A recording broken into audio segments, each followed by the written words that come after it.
Good evening friends. आज हम पढ़ेंगे WNT सिग्नलिंग के बारे में। WNT सिग्नलिंग होती है दो तरह की, एक कैनोनिकल और एक नॉन कैनोनिकल। जो कैनोनिकल सिग्नलिंग होती है वो होती है बीटा कैटेनिन डिपेंडेंट सिग्नलिंग, जो कि डेवलपमेंट में वर्क करती है। जो नॉन कैनोनिकल है वो बीटा कैटेनिन इंडिपेंडेंट होती है, जो कि सेल शेप और कैल्शियम रिलीज में हेल्प करती है।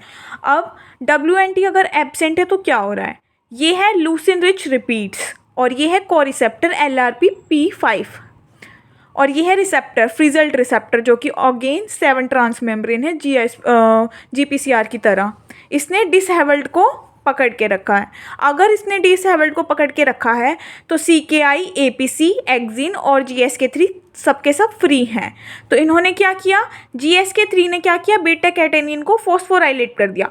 फॉस्फोराइलेट होने की वजह से क्या हो गया है, यूबिक्यूटिनेशन हो गया है, टैग लग गया उस पर यूबिक्यूटिन का। अगर किसी के ऊपर यूबिक्यूटिन का टैग लग जाता है तो उसकी क्या हो जाती है, डिग्रेडेशन हो जाती है।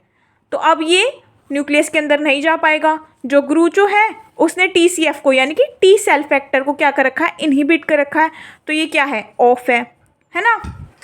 अब क्या होगा अगर WNT प्रेजेंट है तो, अगर WNT प्रेजेंट है तो WNT आएगा, फ्रिजल रिसेप्टर से अटैच होगा और LRP-5 और 6 यानी कि को रिसेप्टर की हेल्प से अटैच हो जाएगा।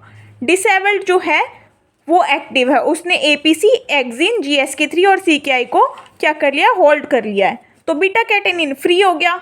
अब बीटा कैटेनिन फ्री हो गया तो हो जाएगा न्यूक्लियस में। लेकिन जो XIAP फैक्टर है, पहले उसने ग्रूचो को क्या किया है, यूबिक्यूटिनेशन का टैग लगाया है ताकि ग्रूचो डिग्रेड हो जाए। ग्रूचो डिग्रेड हो जाएगा और TCF यानी कि टी सेल फैक्टर अपना काम करेगा और सिग्नलिंग होगी। जो बीटा कैटेनिन है वो डोर्सल वेंट्रल एक्सिस की फॉर्मेशन के लिए यूज़फुल है। फुल फॉर्म्स की बारी आती है तो APC है पहले। APC की फुल फॉर्म क्या है, एडिनोमेटोसिस पोलीपोसिस, ठीक है। फिर एक्सिन, फिर GSK3 की क्या है, ग्लाइकोजन सिंथेस 3।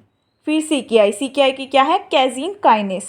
TCF की क्या है, टी सेल फैक्टर। ये थी कैनोनिकल सिग्नलिंग। अब हम देखेंगे non canonical pathway. Non canonical pathway में क्या हो रहा है, जब WNT आया तो डिसहेबल्ड एक्टिवेट हो गया। डिसहेबल्ड ने रो GTPase को एक्टिवेट किया।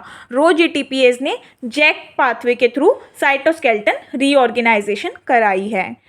अब एक प्रोटीन होता है नोटम। नोटम क्या करता है, नेगेटिव फीडबैक प्रोवाइड करता है। ये क्या करता है, क्लीव कर देता है ग्लाइपिकन और पाल्मेटोलिक एसिड को, जो WNT पे इंपॉर्टेंट होते हैं सिग्नलिंग के लिए।